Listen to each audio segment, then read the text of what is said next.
Hi guys, कैसे हैं आप सब और क्या कर रहे हैं। जैसे कि हमेशा मैं पूछता हूँ। आज एक विंटरी मॉर्निंग में मैंने सोचा कि आपके लिए एक नया सा और बहुत ही नॉस्टैल्जिया भरा एक पोएम एक्सप्लेन किया जाए। ये जो पोएम है ये क्लास 11th के एनसीईआरटी बुक पे है, इंग्लिश के। काफ़ी यादें इस पोएम से जुड़ी हुई है। जैसे कि आप कह सकते हो, हमारे पास वो तस्वीरें हैं जब हम छोटे थे और वहाँ पे कितने सारे हमारे जो नियर एंड डियर वंस हैं उन तस्वीरों में हम देख सकते थे, है ना। हालांकि आज ज़माना बहुत एडवांस हो चुका है, फ़ोन पर हो या डीएसएलआर कैमरे में हो, डिजिटल वे से हम स्टोर करके रखते हैं। मगर अगर आप कुछ सालों पहले की बात करें या 10 साल पहले या मान लो उससे भी पहले, उस समय क्या होता था कि फ़ोटोग्राफ हम कैप्चर करके प्रिंट आउट करके रख देते थे, ठीक है। रील वाला जो कैमरा था, यहाँ पे ऐसा ही कुछ हम पढ़ने जाएंगे तो आप अपने बचपन के उन यादों से काफ़ी हद तक कनेक्ट कर सकते हो अपने आप को। बहुत ही मज़ा आ जाने वाला है और थोड़ा पॉइग्नेंट भी है, मतलब थोड़ा आप कह सकते हो हृदय को थोड़ा, ये मतलब कह सकते हो कि थोड़ा क्या बताऊँ, सैडनेस का फीलिंग आप कह सकते हो। चलो मैं शुरू करता हूँ, ज़्यादा इधर उधर की बातें नहीं करता मैं शुरू कर देता हूँ। फोटोग्राफ का मतलब क्या होता है पता ही है अपने को, तस्वीर। ये लिखा किसने था? शर्ली टाउलसन, है ना। शर्ली टाउलसन के द्वारा लिखा गया। पूरा नाम उनका क्या था? Kathleen Shirley Toulson. मैं आपको पूरा हिंदी में अनुवाद करके बताऊंगा लाइन वाइज लाइन, ठीक है। अगर आपको पसंद है तो आप बने रहिए मेरे साथ। ओके, इनका पूरा नाम क्या था? Kathleen Shirley Toulson. और ये कौन थी? ये थी इंग्लिश राइटर, एक पोइट भी थी, और इसके साथ ही साथ उन्होंने जर्नलिज्म का भी काम किया था, मतलब जर्नलिस्ट भी वो रह चुकी थी। तो वो अपने बचपन के बारे में कुछ बताती है। एक तस्वीर उनको मिलता है, उस तस्वीर में कौन है? उनकी मम्मी है और एक गर्ल है। 3 जन होते हैं ओवरऑल। तो उस तस्वीर को देख के वो उन यादों में खो जाती है। और तस्वीर को खींच कौन रहा होता है? एक उनके अंकल। ये जो किस्सा है, ये तस्वीर खींचने का जो किस्सा है, ये इनके मतलब कैथलीन शर्ली टाउलसन जी जो हमारी पोएटेस हैं, उनके जन्म के काफ़ी पहले की बात है। तो उन मुस्कुराहट चेहरों को शर्ली टाउलसन देख रही है और याद कर रही है कि कितना मधुर वो दिन थे जब उनकी मम्मी जीवित थी। बहुत दिनों बाद वो तस्वीर अपने हाथ में लिए ये सब स्मरण कर रही है। ये था एक रफ आइडिया, मैंने आपको बता दिया। अब मैं लाइन वाइज लाइन इसको एक्सप्लेन करके आपको बताता हूँ। चलो।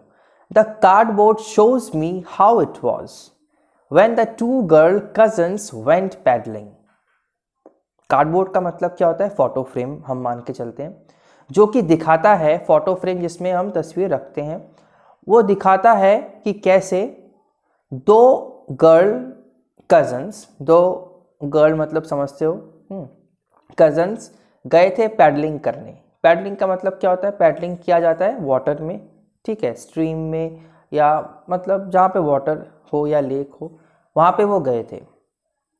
पैडलिंग का मतलब क्या होता है? एक लंबा सा डंडा आप कह सकते हो। एकदम हिंदी भाषी होने के नाते मैं आपको बताने का प्रयास कर रहा हूँ। डंडा मान लो एक, ठीक है, लंबा सा इतना बड़ा डंडा, उसको ऐसे ऐसे हम घुमाते हैं और जो बोट जो है वो आगे चलता रहता है उसके मूवमेंट से। समझ में आ गया? एक लकड़ी, एक बांस, एक बैम्बू ट्री का या वुड जैसा देखे हो आपने। तो उसको लिए ये जो 2 कज़न्स हैं पोएटिस के, शर्ली टाउलसन के, वो ऐसा पैडलिंग करते करते जाते हैं। Each one holding one of my mother's hand. उन दोनों जो गर्ल कजन्स हैं उन्होंने मेरी मम्मी का हाथ थामा हुआ था, पकड़ा हुआ था। And the big girl some 12 years or so, and she the big girl some 12 years so, वो जो बड़ी लड़की थी, कितनी आयु की थी, कितना उनका वर्ष था, वो 12 साल की थी। मतलब कितने छोटे छोटे वो थे खुद ही, 12 साल की थी। ये प्रश्न आ सकता है आपके एग्जाम में कि द बिग गर्ल कितने साल की थी, तो आपको वहाँ पे एग्जैक्टली 12 ईयर्स, सम 12 ईयर्स ये लिखना है, और सो या उसके आसपास। All three stood still to smile through their hair. वो 3 जन जो थे वो हंस रही थी और to smile through their hair, वहाँ पे बहुत तेज़ी से हवाएं चल रही थी और उनके जो हेयर हैं वो उनके मुंह के सामने आ गए थे, क्योंकि वो गर्ल्स थी, ठीक है, तो उनके जो हेयर हैं वो सामने आ गए थे। और स्माइल देते हुए ये जो लम्हा जो है, ऐसा जो लम्हा जो है वो कैप्चर किया गया। ऐसा करते हुए at the uncle with the camera, मतलब अंकल की ओर वो देख रही थी और अंकल के पास क्या था, कैमरा था। पता है कैमरा का मतलब क्या होता है? I was born a sweet face my mother's. और उस समय का जो उस लम्हे का जो फेस था मेरी मम्मी का, बहुत ही शानदार था, बहुत ही स्वीट फेस था। That was before I was born. ये कब की बात है? जब मेरा मतलब बर्थ भी नहीं हुआ था, मेरा जन्म भी नहीं हुआ था, इसके पहले की बात है। And the sea which appears to have changed less.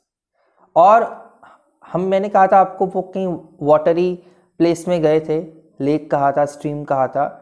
यहाँ पे हमें पता लग रहा है कि वो सी में गए थे, समुद्र में गए थे, जो कि दिखाई पड़ता है कैसा, काफ़ी हद तक वैसे का वैसा ही था, बहुत कम चेंजेस उसमें आई थी। Wash their terribly transient feet.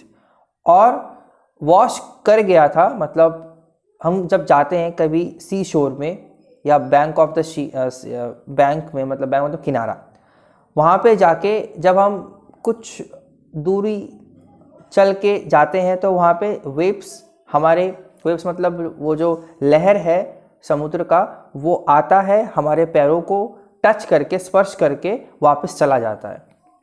तो यहाँ पे कहा जा रहा है कि washed their terribly transient feet.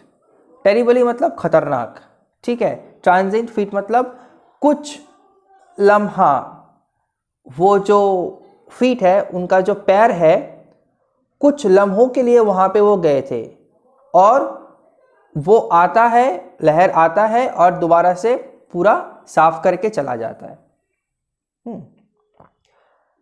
Some 20-30 years later, she would laugh at the snapshot. कुछ 20 या 30 साल बाद वो हंसती, अगर वो जिंदा होती तो, उनकी मम्मी।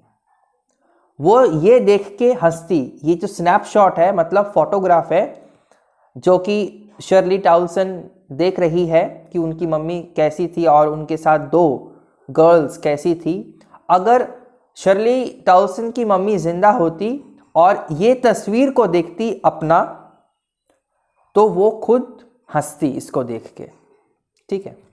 सी बेटी एंड डॉली, कहती देखो बेटी और डॉली को, शी वुड से, वो कहती।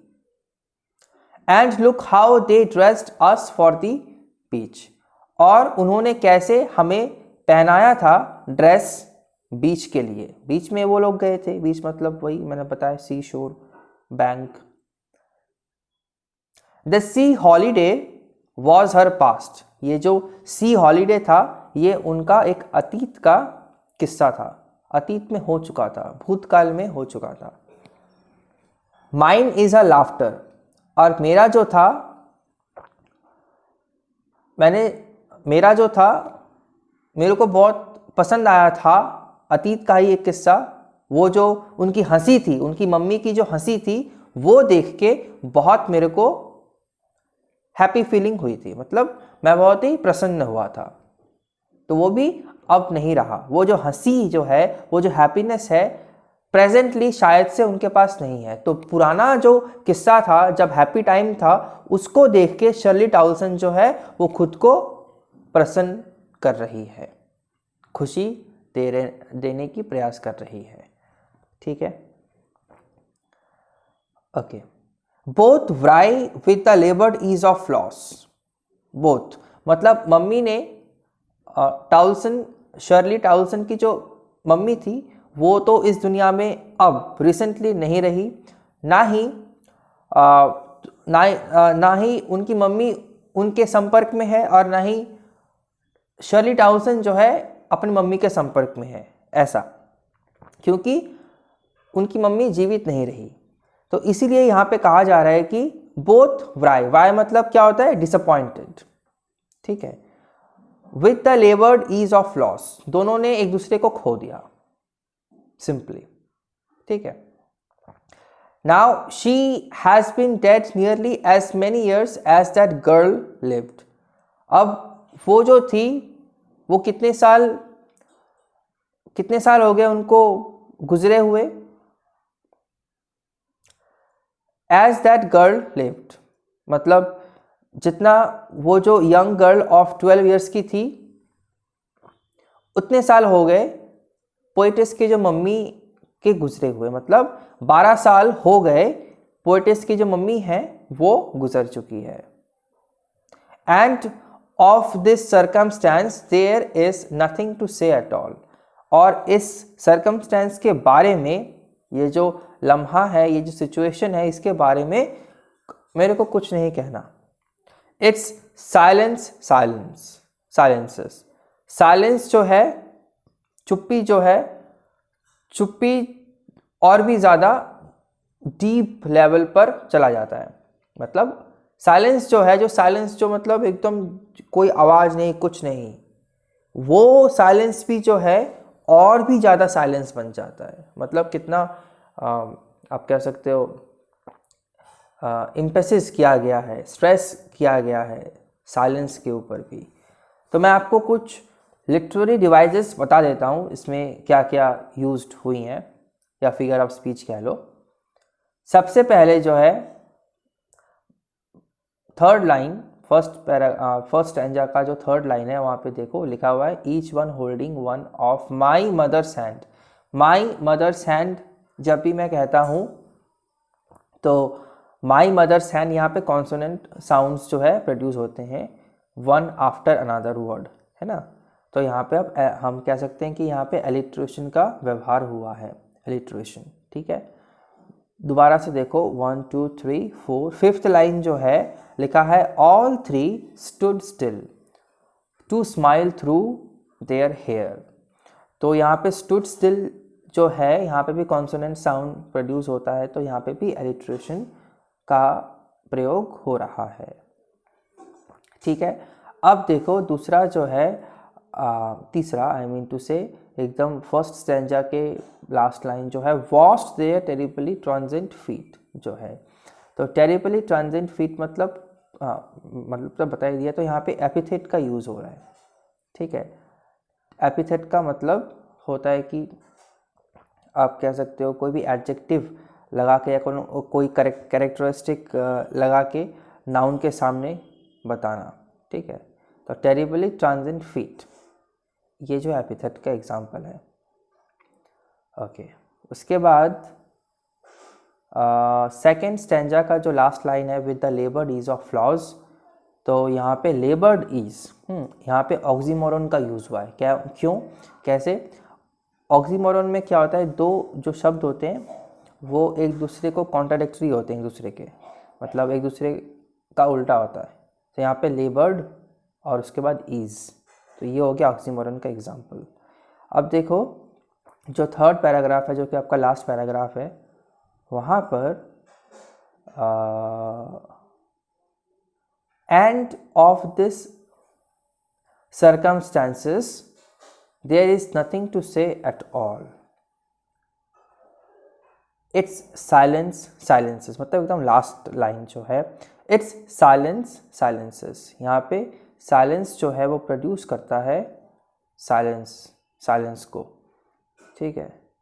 तो यहाँ पे किसके बारे में बताया गया है, यहाँ पे बताया गया है साइलेंस जो है वो भी साइलेंस कर देता है। तो in my opinion there should be alliteration only because silence silences. S क्या होता है? एस तो कॉन्सोनेंट होता है, वावल तो होता नहीं है. तो कॉन्सोनेंट वर्ड्स जब कोई होता है, आवाज़ प्रोड्यूस करता है, तो वहाँ पे हम एलिट्रेशन लगाते हैं. ठीक है, और कुछ है नहीं ज़्यादा इसमें. उम्मीद करता हूँ कि मैं कुछ समझा पाया हूँ. ठीक है, मेरे पास NCERT की ही बुक है, मैं उससे मैंने आपको समझाया जितना मेरे से बन पड़ा, और मैं कोशिश करूँगा और भी इम्प्रूव करने का, जिससे कि आपको कुछ फ़ायदा हो. और बस, अगर आपको कोई डाउट है तो आप ज़रूर पूछें, मैं वो भी क्लियर कर दूँगा. Thank you for your time and have a nice day all of you. Thanks again.